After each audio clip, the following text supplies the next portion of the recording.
Hello friends, मैं हूं अनिल जोशी और स्वागत है आपका एजे फिजिक्स डोमेन में। फ्रेंड्स, आज हम पढ़ेंगे energy stored in a conductor.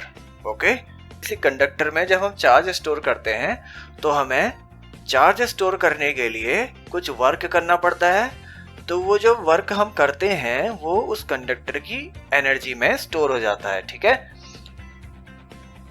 तो उसके लिए हमें यहाँ पर एक्सप्रेशन फाइंड करना है। ठीक है, तो फ्रेंड्स सपोज ये कंडक्टर है हमारे पास। ठीक है, ये कंडक्टर है।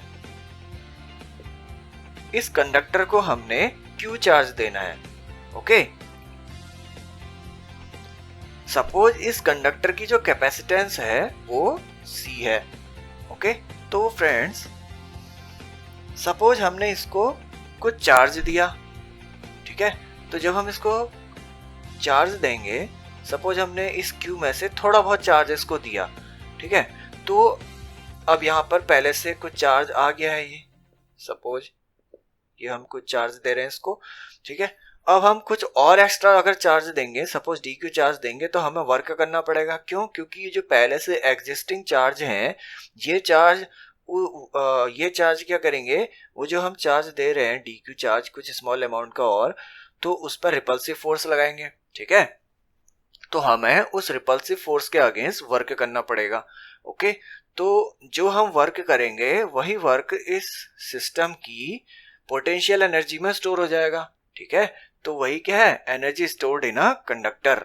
ठीक है, तो work has to be done in charging a conductor against the force of repulsion. Work has to be done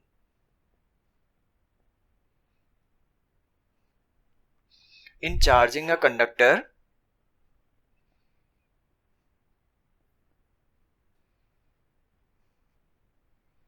in charging the conductor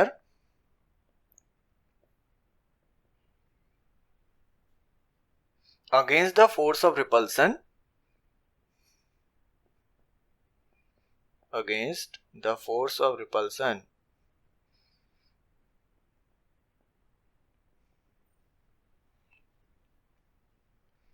by the already by the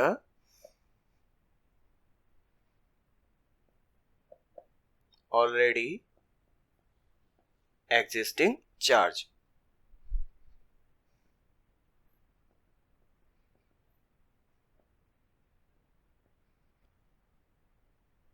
on it। ठीक है,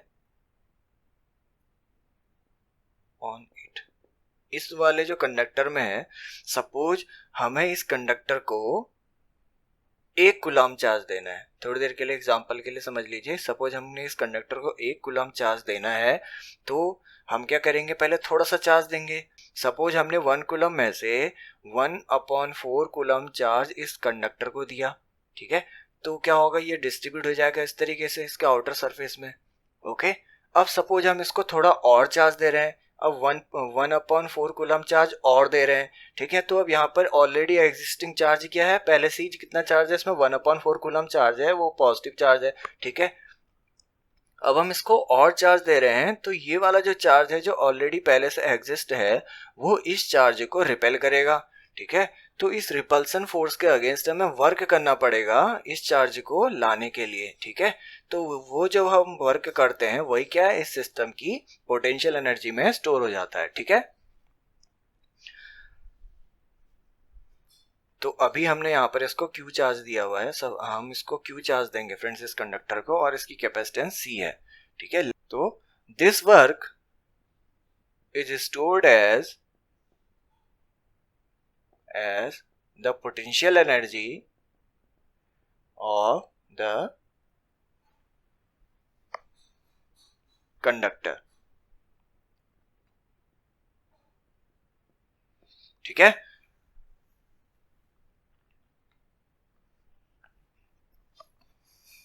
let C be the capacitance of the conductor। okay, let C be the capacitance of the conductor and we have to store Q charge on it, ठीक है, हमें Q charge इसमें store करना है, and we have to store Q charge on it, ठीक है। तो हमको इस कंडक्टर को Q चार्ज देना है, ओके, ये Q चार्ज हमें इसको देना है,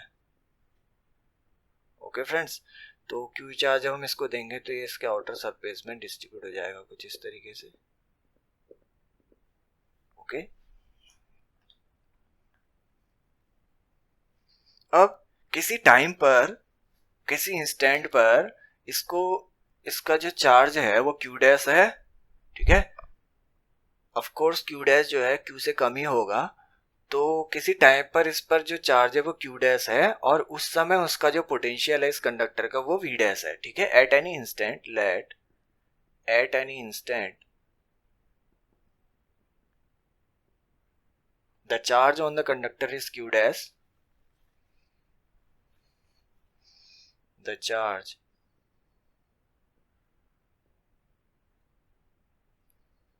on the conductor is Q dash and its potential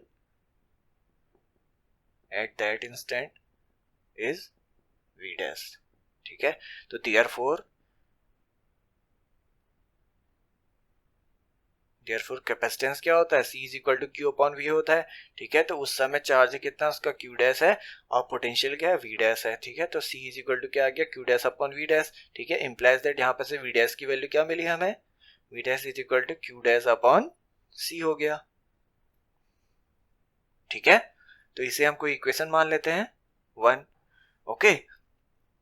अब हम क्या करेंगे, एक small amount of charge dq इसको और देंगे, ठीक है।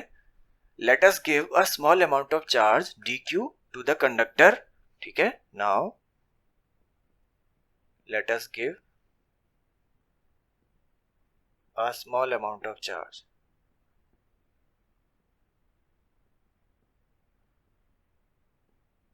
dq, ठीक है, to the conductor,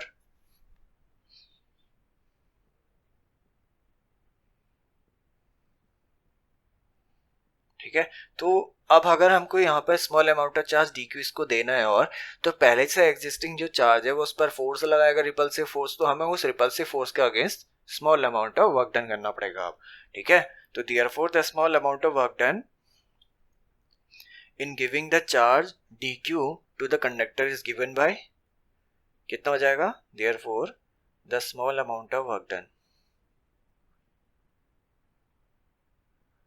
amount of work done कितना हो जाएगा, वो dw इज इक्वल टू कितना होता है work done, v dash dq, ठीक है। तो उस पर पोटेंशियल है उस समय v डैश और dq चार्ज हम लेकर के आ रहे हैं, ठीक है। तो ये small amount of work done इतना हो जाएगा।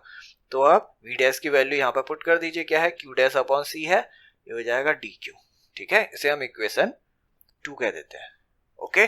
तो अब टोटल चार्ज हमको देने के लिए, जब टोटल चार्ज q पूरा का पूरा हम इसको दे देंगे, तो हमें जो टोटल वर्क डन मिलेगा वो कैसे निकलेगा, इसका हम इंटीग्रेट कर देंगे, ठीक है। Therefore the total work done in charging the conductor from 0 to Q, ठीक है। इनिशियली तो चार्ज 0 होगा और फाइनल में चार्ज कितना हो जाएगा, जब हम पूरा दे देंगे Q हो जाएगा, ठीक है। Therefore the total work done, therefore the total work done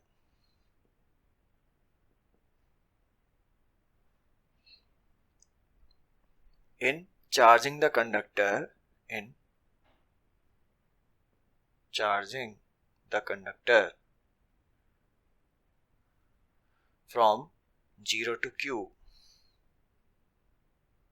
0 to Q is given by,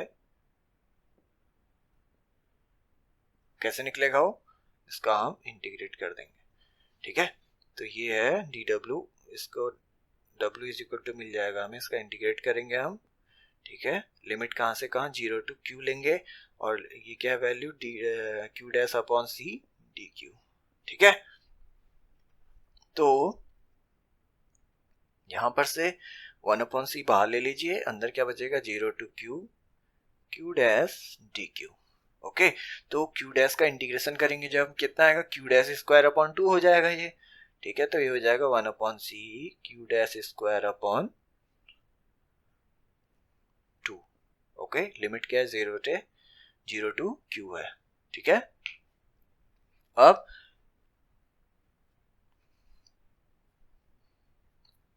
इसे सॉल्व कर लीजिए।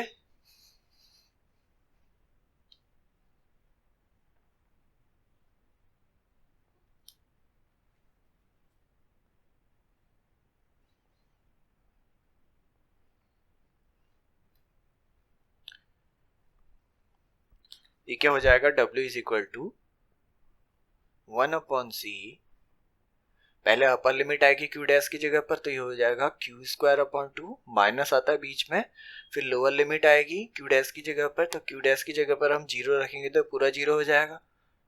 ठीक है, तो कितना आ गया है q dash q square upon 2c। ठीक है, तो ये निकल गया हमारा वर्क डन। तो this work done is stored as the potential energy of the conductor. ठीक है, this work done is stored as the potential energy of the conductor। ठीक है, तो कितना आ गया energy, U is equal to, potential energy को हम U से दिखा रहे हैं फ्रेंड्स, तो U इज इक्वल टू हो जाएगा ये q स्क्वायर अपॉन 2c। ठीक है, तो हमारे पास ये पोटेंशियल एनर्जी के लिए एक्सप्रेशन आ जाएगा। ओके, अब हमें पता है Q इक्वल्स टू क्या होता है, CV होता है। ठीक है, now we know that Q is equal to CV होता है। ठीक है, तो Q की इस वैल्यू को यहाँ पर पुट कर दो। ठीक है, Q की इस वैल्यू को यहाँ पर पुट कर दीजिए, कितना आएगा, U इज इक्वल टू क्या हो जाएगा, फिर ये हो जाएगा C square V square upon 2C। ठीक है, C से एक C कैंसिल हो जाएगा, तो ये कितना बच जाएगा, हाफ CV स्क्वायर। ठीक है, तो एक और एक्सप्रेशन मिल गया हमें पोटेंशियल एनर्जी का, हाफ CV स्क्वायर। ओके, तो एक एक्सप्रेशन हमें ये भी मिला, U इज इक्वल टू एक एक्सप्रेशन मिल गया half CV square. Okay, also C is equal to क्या है, यहाँ पे से इस फॉर्मूले से Q अपॉन V हो गया। ठीक है, तो C की इस वैल्यू को यहाँ पर पुट कर दीजिए, तो U इक्वल टू क्या मिल जाएगा, Q square upon 2 into C की ये वैल्यू यहाँ पर पुट कर दीजिए, क्या है, Q अपॉन V है। ठीक है, Q से इसकी एक पावर कैंसिल हो जाएगी, V ऊपर चले जाएगा, तो ये क्या जाएगा, हाफ QV। ठीक है, तो यहाँ पर से हमें पोटेंशियल एनर्जी का एक और फॉर्मूला मिल गया, हाफ QV। ठीक है, तो ये पोटेंशियल एनर्जी का एक और फॉर्मूला हो गया, U is equal to half QV। ठीक है, तो ये फॉर्मूले हमें पोटेंशियल एनर्जी के लिए एक्सप्रेशन मिल गए। एक को हम A से दिखा दे रहे हैं, B से दूसरे को और C से तीसरे को। ठीक है, these are the required expression for the energy stored in a conductor। Okay, तो फ्रेंड्स आज के लिए इतना ही। अगर ये वीडियो आपको पसंद आए तो प्लीज इसे लाइक करिएगा, शेयर करिएगा और इस चैनल को सब्सक्राइब करिएगा। So thanks for watching friends, bye.